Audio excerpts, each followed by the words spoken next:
Hey, this is Kevin Sheehan, and today we're going to be making pulled pork nachos for National Grilling Day.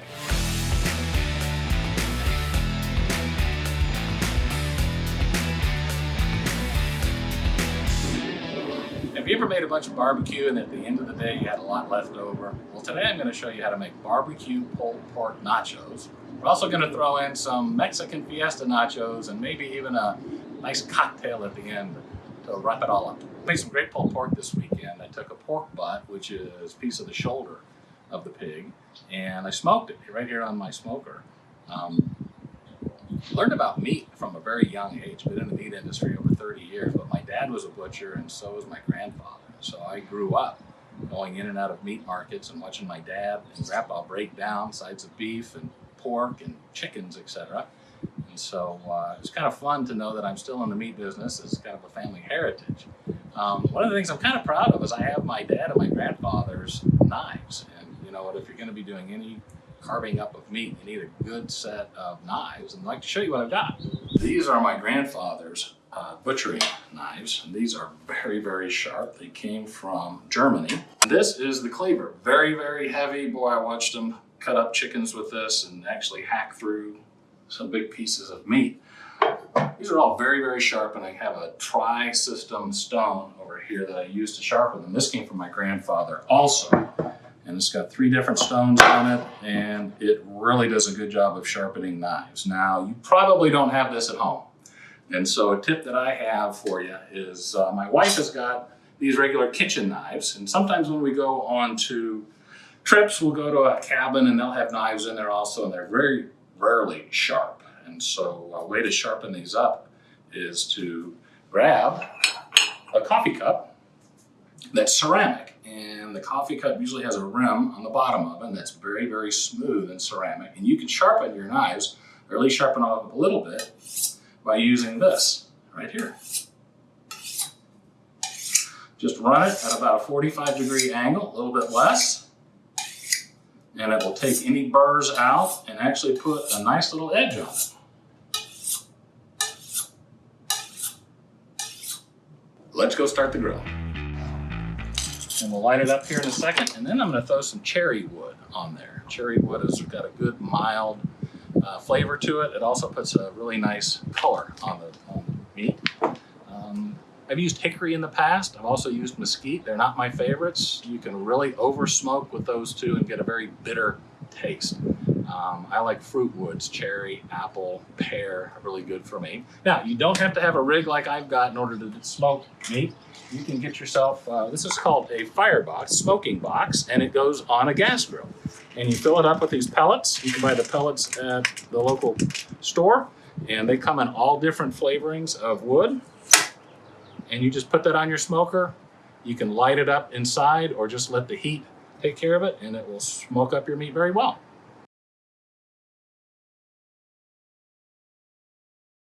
Okay, so we've lit the grill, and we're gonna let the grill get up to about 250 degrees, put the wood on, and we're gonna be ready to smoke. So while that's getting heated up, let's go up and prep the meat. Okay, now we're going to prepare the pork shoulder, and there's really only 3 ingredients to making a pulled pork. It's the pork shoulder itself. I use yellow mustard as a binder on the pork shoulder, and then a store-bought rub. And so we're going to take the pork shoulder, trim it up a little bit. We're going to take yellow mustard, smear it all over the top and the bottom of it.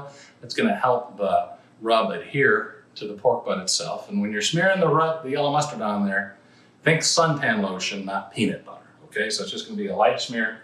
And then I use a store-bought rub, and it's a salt-based rub. There's 2 different kinds of rubs you can get, a sugar-based rub and a salt-based rub. When I'm making a pork shoulder, I don't mind using a salt-based rub because it's such a big piece of meat that it can handle it, because you're going to mix it all in. And so in a rub like this is going to be salt, granulated onion, granulated garlic, paprika, pepper, things like that. So we've got our pork butt here. It's about a 7-pound pork butt, and it's boneless. The bone's already been taken out for us. I'm going to put a nice crosshatch on the top here. Now, the reason to do that is for the spices to get into it, the mustard to get into it, but also it lets a lot more smoke get into the meat. That's kind of fun. You're going to take your knife and run it across the top. It's not going to be too deep. In fact, you just want to get through the fat cap and take care of that. Next, we're going to be putting on the mustard, and you can use yellow mustard, you can use Dijon mustard. In fact, anything wet that you want to rub on there is fine. Oil, apple juice, if you have any other type of flavoring you might want to do. This is just to help the spice to adhere to it and get really tacky. Then you're going to take your spice that you got at the grocery store, or maybe you've made up your own, and you're going to sprinkle it all over it. And you want to let it set. It's going to set for about 10 minutes before it starts to soak in. And you'll know it's ready when it gets a really damp look on it. And you're going to want to do all sides. So after it gets damp, you're going to turn it over or turn it on its side and do the left, right, top, and bottom. Turn it over and do the back side. And then you're going to be ready. Next step in the process is we're going to take this outside and we're going to put it on the smoker. Now, earlier, we started the grill up and we've got our coals white hot. We're going to add in our cherry wood. Again, just a couple chunks is what we're going to use. We did not soak these at all. These are nice and dry. That should be enough for a good 5-hour smoke right there. We won't have to add any more smoking wood to this at all. Then we're going to get ready to smoke. We're going to put a plate setter in, which is basically a heat diffuser. So we're not doing an indirect heat on the smoker. Put our grate on there, then we're going to put the meat on. After we get the meat on, we're going to put a temperature probe in there, and we are going to close the lid, and we're going to cook this to about 170 degrees.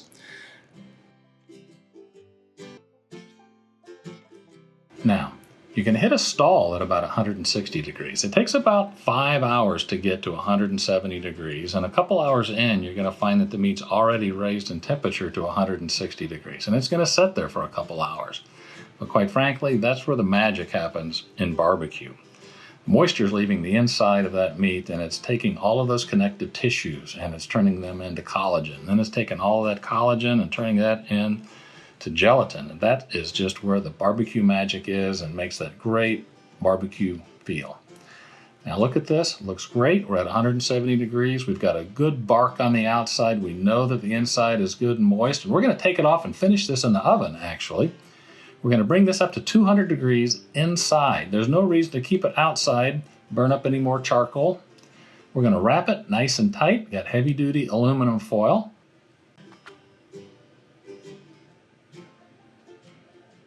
So the pork's reached 170 degrees outside. We've brought it in, we've wrapped it up, and we're going to put it in the oven. We're going to set the oven to 250 degrees, and we're going to bring the pork up to 200 degrees.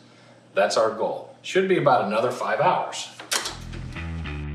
199.4 degrees using an instant read thermometer, close enough. We're going to pull this out, and we're going to put it into a cooler. The reason you want to put it into a cooler is so that the moisture and the juices inside that pork butt redistribute all the way from the middle to the outside. So we're going to hold it in there for about an hour. You can hold it in there for a little longer if you want to. And then we're going to pull it out, open it up, and let it cool off. Turned out great. The bark looks good. It smells wonderful. Got a little bit of juice at the bottom. We're going to pull it now. Should be easy to do. Just stick your fingers in there and mash it around. That looks good. Nice and juicy. We got a nice pink color from the smoke, good bark from the outside, and we're going to mix that all up. You're just going to take it, pull it apart, mix it all up, get all those brown pieces from the outside and the bark to mix in with all of the pork, and you're ready to go. You're ready to serve this to your family. Maybe add some barbecue sauce, make a slider. Tastes really good.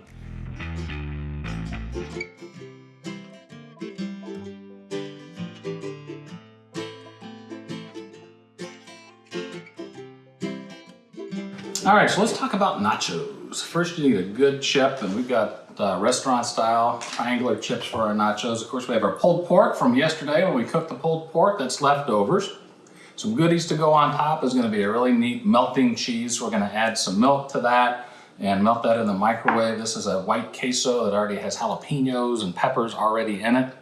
A lot of flavor and a lot of color here. We're just going to layer this thing with flavors and colors. We've got radishes and cheese, and we've got green onions and cilantro, some good jalapeno peppers that have been pickled right out of the jar, and even some corn.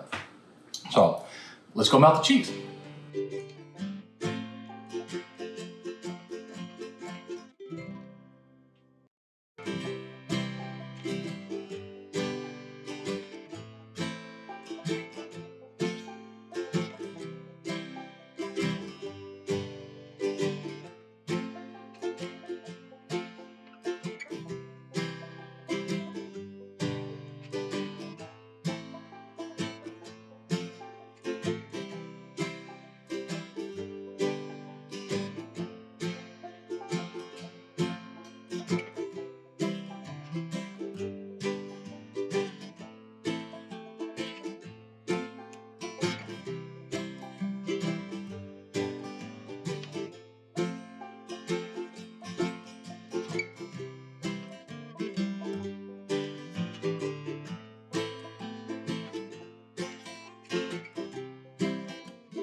Okay, now we're going to put these in the oven at 350 degrees, baking, not broiling, but baking at 350 degrees until the cheese on the top is nice and melty.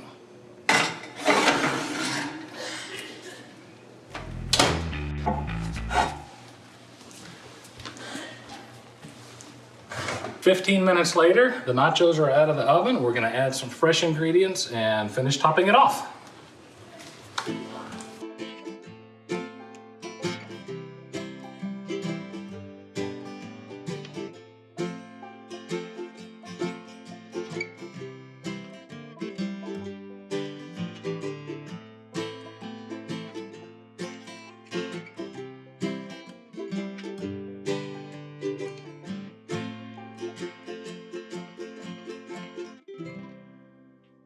So the pulled pork nachos are finished. You can finish it off with a little extra barbecue sauce or extra drizzle of cheese. That'd work great too.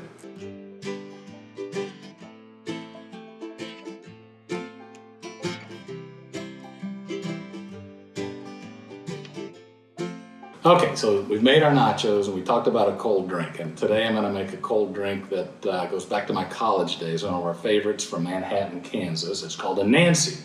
And you take a cold beer, usually the cheapest beer that you can get, and you fill it up. Fill up your cup about 75, 80, 90% of the way through with your cold beer, and then you finish that off with pineapple juice. There it is. That is a Nancy. Okay, now that we've marinated the cooks, let's make another set of nachos that doesn't take 10 hours to make and smoking pork. We're going to make them out of ground pork. Here we go.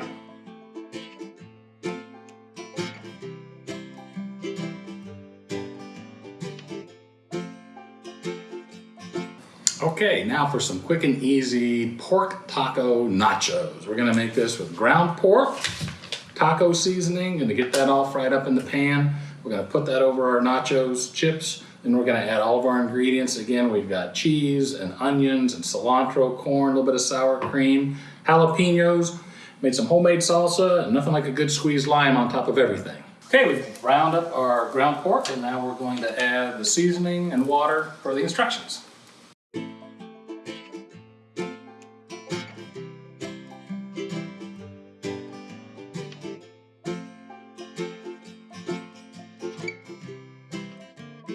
Okay, assembly is very easy. We have our 1 pound of seasoned ground pork with the taco seasoning, and we're just going to pour this in. We're using a different chip this time. It's more of a scoop type chip, so that'll hold the taco meat here.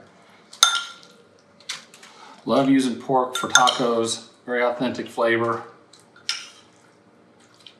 Also has a wonderful texture to it, mouthfeel. Okay. Lots of ground pork there. We're going to put on some corn, nice color. Just going to sprinkle that on. Green onion this time. Add on some cheese and jalapenos. That looks good. And some jalapenos, a little bit more jalapenos on there. Then we're going to pop this off into the oven, get the cheese all melty. We'll come back with some lime, some sour cream, and fresh salsa. So here we are. We've got our ground pork tacos, and we're going to finish it off with some homemade salsa. It's going to be good to go. Looks nice and tasty. A few fresh limes going to go on there. We're going to go ahead and squeeze some too. I love the limes. And who doesn't like a dollop of sour cream? Here we are.